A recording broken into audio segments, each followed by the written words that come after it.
Good afternoon, Shadid QE Laser here on this beautiful Wednesday afternoon. Sun is shining, it is gorgeous, and once again I am on my afternoon walk to clear my thoughts, recharge and refresh so that I can hit the ground running for the afternoon.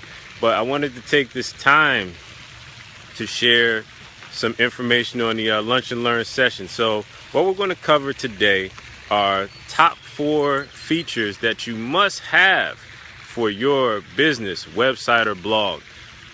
For those of you who are checking in, first of all, thank you for checking in.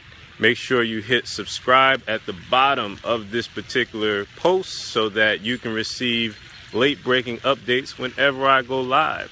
I may go live late at night when I have some inspiration. It may be during lunch, during my afternoon walk. It can happen at any moment, but if you hit subscribe, you will receive the updates as it happens. So once again, thank you for tuning in. I'm Shadid Laser.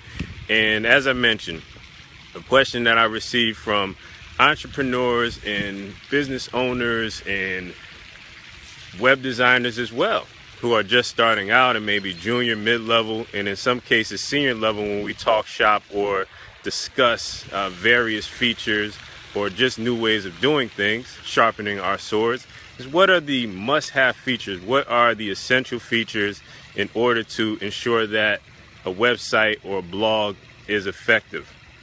Now, for those of you who don't know, that as an entrepreneur, a few of my projects in terms of websites are I've served as the architect of the official sites of Maryland, the Commonwealth of Pennsylvania, as well as Wisconsin. So I was responsible on those projects to come in, build and assemble a team, and provide the entire layout, which includes the wireframes, which includes training the end users, which includes usability, which is determining the usage patterns and studying the usage patterns to ensure that when citizens of Maryland or outside the area or Pennsylvania or Wisconsin are browsing a site, that all the steps are taken care of in terms of how to use a site more effectively. So for years and years of my life and my career, I've assessed and evaluated websites and provided companies with strategies on how to leverage them better. So everything that I'm sharing with you is based on a true and real story. So we're going to make this particular Lunch and Learn session platform agnostic. So if you utilize SharePoint, whether you use SharePoint Online, whether you use WordPress, whether you use Drupal, whether you use Ning, I've worked with every one of those platforms extensively. And these features that I'm going to share with you are universal. So it may be different methods and methodologies and strategies and approaches in terms of creating or how to implement these features. Some may be easier than others, but these features are universal. So for those of you who are low to no tech, this session is for you.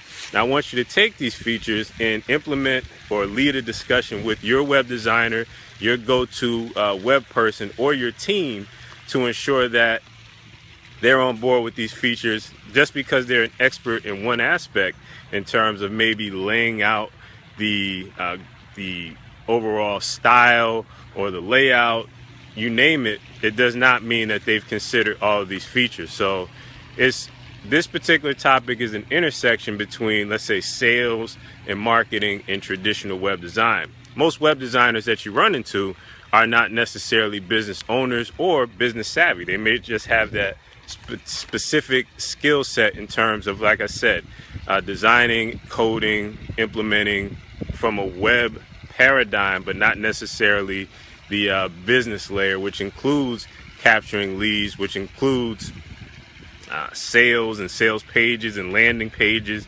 and copywriting and those other areas. So there's a lot of, in today's websites, in today's blogs, there are a lot of intersecting areas that you have to keep in mind in order to be savvy, in order to use your website's objective, which is not just to have a website. I think that's the biggest misconception.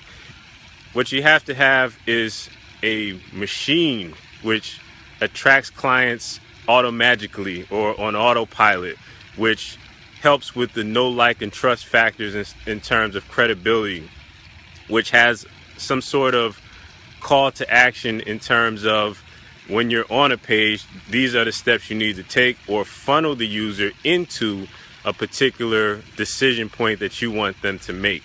And that's what the characteristics of effective websites will do. So let me give you a little bit of theory while I go into these 4 areas. First of all, how is everybody doing? We are live here on the Lunch and Learn session, and I'm going to share with you, first of all, some of the benefits to having a website that is fully optimized, just not for in terms of web design, but that is reaching the actual goals. Have a seat here and relax. It is so sunny out here, but it's going to be a great day. We're already having a great day. I hope you are dominating your path and moving forward in the things that you like to do today. So in terms of websites themselves, websites, of course, are a critical vehicle for helping your business be acceptable, especially after office hours. So before, during, and after, your website operates as a representative for you at all times. Your website helps your business become more convenient to interact with, which also includes buying products and services from. Your website can and should serve as a training or educational vehicle, so that when people come to your site, you're also educating and creating value through building educated consumers. So they may not have come to your site with the intent to buy, but just to browse. But by explaining to them certain aspects of your process, of your expertise, you actually convert them into paying clients, because you've proven to them that you know what you're talking about through your education, through your training. So that is very important. So in terms of the top 4 features or areas that you want to keep in mind, the first that I would look at is, number 1, recurring content. Now, content is defined as, is not just one definition in terms of content in terms of terms or text or words. You can utilize images, you can utilize video, you can utilize infographics. But I do think that in order to have a successful website, one of the features that is a must-have is recurring content. Now, the question you may ask me, thank you guys for tuning in, is how often should I update my content? I think that there is no magic formula for updating content, but I do think that in terms of any type of schedule that would be predictable, I would say anywhere from a minimum of 2 times a week, and definitely during high points or seasonal points within your particular business as it relates to the calendar, maybe the start of spring, Thanksgiving, Christmas, you name it. Eddie Taylor, the great Eddie Taylor, track star, New York Open medalist, checking in. Good to see you, sir. So definitely in terms of content, it should be a regular schedule. I do recommend having a content schedule that either yourself manages as an entrepreneur or business owner, or that you outsource to a member of your team. And the content schedule, of course, would include the type of content that's being published, as well as the schedule or frequency of the publishing itself. So does that make sense? As I mentioned, for those of you who are busy, you don't have to write a 12,000 word blog post or 1,200 words. You can update it with a video. You can share content from, let's say, YouTube, or basically curate content. So content that is winning on other platforms, you can share if it's related to your particular knowledge, skills, and expertise.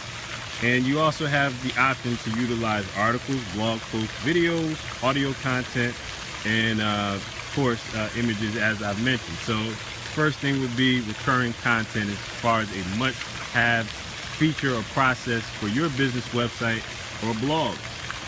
Number 2, keeping it moving forward on the Lunch and Learn session. Social proof. Now, social proof is a big credibility indicator in terms of the goal of ensuring that your clients know, like, and trust you. When you're doing business online, especially in today's world and society, in today's digital-driven economy, you will not gain a sale online or have a sale presented online that leads to a face-to-face conversation or a phone conversation that leads to a sale unless you have credibility. Now, there are specific things that you can use in order to indicate your credibility. Those are known as credibility indicators. So the first credibility indicator I would like to share with you in terms of must-have features is testimonials, ladies and gentlemen. Testimonials. So what are some examples of testimonials? These are written or video statements from people who have supported you in the past, or clients that you have worked with in terms of either on a free basis, a paid basis, a volunteer basis, but it is proof of the work that you've delivered. So if I have worked, or we've worked together and I've worked for you, you can give me a testimony and say, hey, Shadid came in and provided valuable insight in terms of our architecture and helped us put together a business strategy that helped train our end users, helped us understand our platform better, and provided us processes and documentation. I highly recommend working with Shadid Elazer in the future. Why is this valuable, ladies and gentlemen? It is valuable because we tend to buy from people who are validated from others. We tend to like people more when they're introduced by people that we already have an established rapport with. So if we have a total stranger to me who is a friend of my friend, and my friend introduces me to the total stranger, chances are I will have a warmer reaction to that individual just based on the fact that they were introduced by my friend.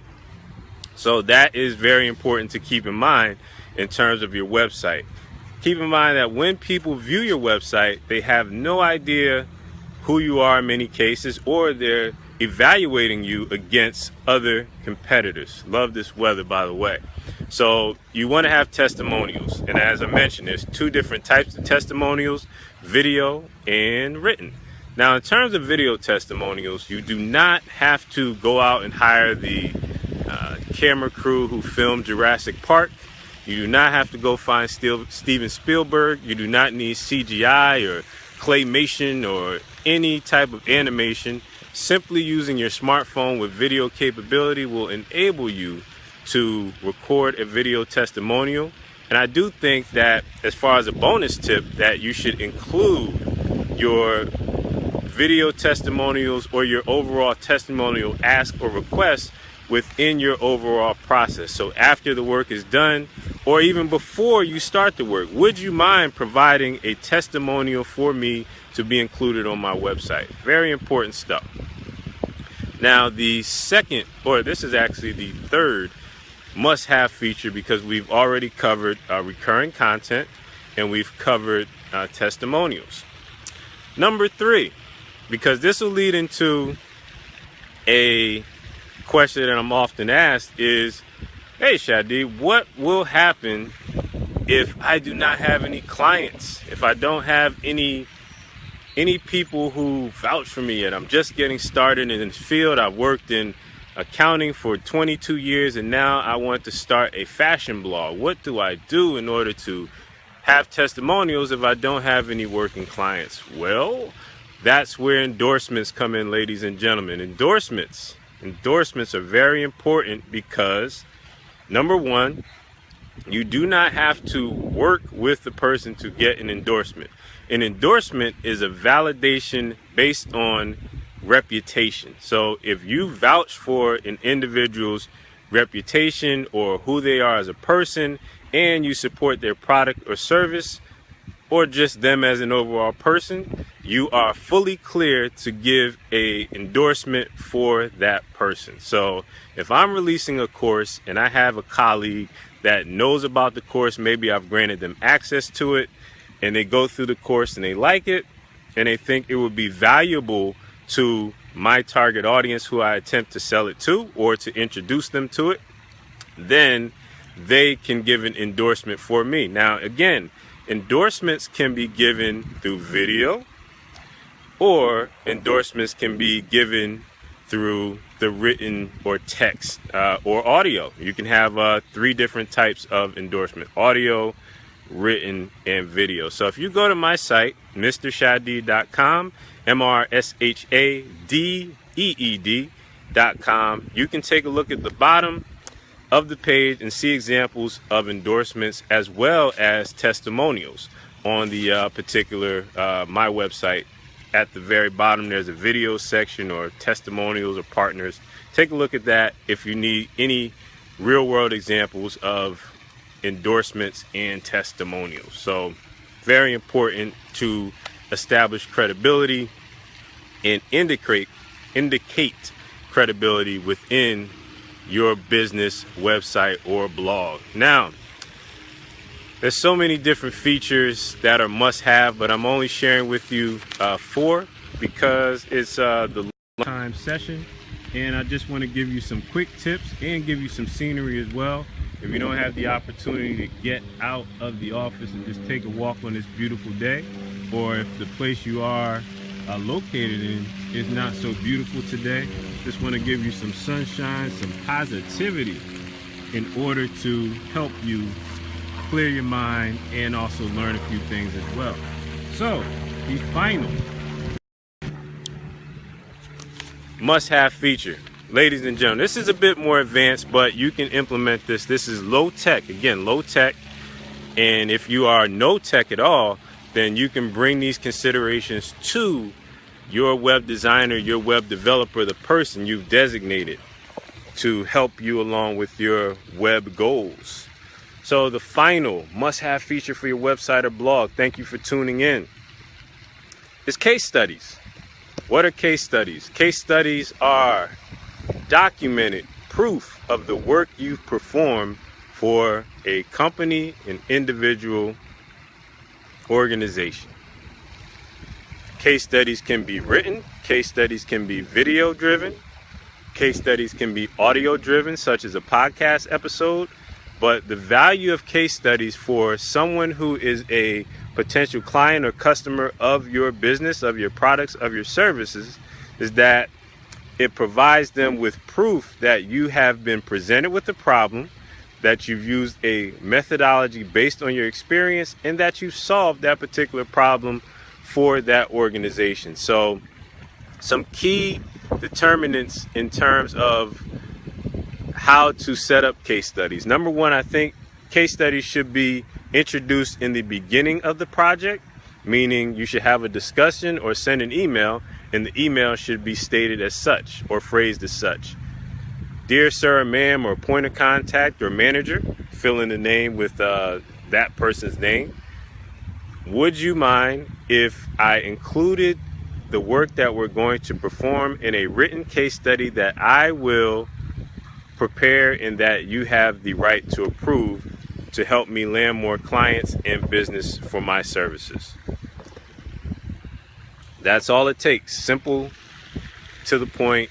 And the reason why most companies don't have case studies is because they don't include that into their overall process. So knowing that is very important in terms of just getting things going with your particular processes as it relates to case studies. So again, what should go into a case study? Maybe a question that you would ask. You would state the company. I would include a logo. I would include the problem. I would use as many metrics as possible, such as the number of users, the budget, the money that was raised, or the quantifiable targets in terms of what you're looking to accomplish. I would also include the methodologies used. So if you use Agile, if you use QuickBooks, if you're an accountant, if you use some sort of language learning technology, no matter what the industry are or the industry is, there's going to be some sort of methodology in order to solve the problem. So make sure that's listed. And if you try to go through a new approach, then list that as well, some of the problems that you had to overcome. And finally, the resolution. Does that make sense? Now, the method in terms of a written case study of what to include is as follows. You want to have the case study in PDF format. So you can link it to your website if you store it on your website server, or for the low to no tech people, you can utilize Dropbox, you can utilize OneDrive and store the PDF document within those online storage capabilities or solutions. So we've covered 4 must-have essential features for your website or business blog. So if you have any questions for me, you may email me at hello, HELLO, at mrshadid.com.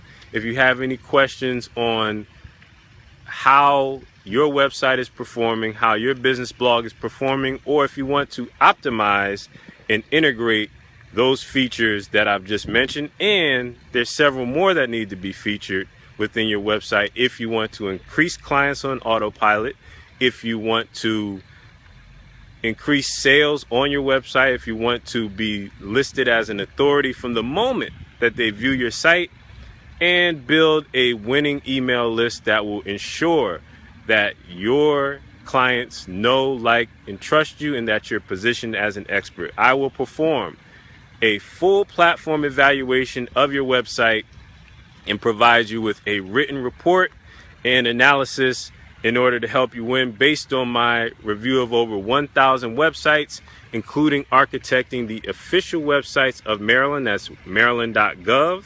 That is Pennsylvania, which is pa.gov, and Wisconsin, which is wisconsin.gov. So I've implemented these strategies on the highest levels, ladies and gentlemen, and I would be happy to take the time to discuss with you. I want you to have a great and outstanding afternoon and dominate the rest of your path as you continue on today. This has been Shadid Laser for another great Lunch and Learn session. The weather's great, nice scenery. I hope you enjoyed this particular broadcast. Thank you very much. Share this with your friends. Everyone needs a website in today's digital economy, and we need to make sure that we leverage each other's abilities to ensure that we're doing this right. And hopefully this broadcast will help you along the way. Thank you very much. Over and out.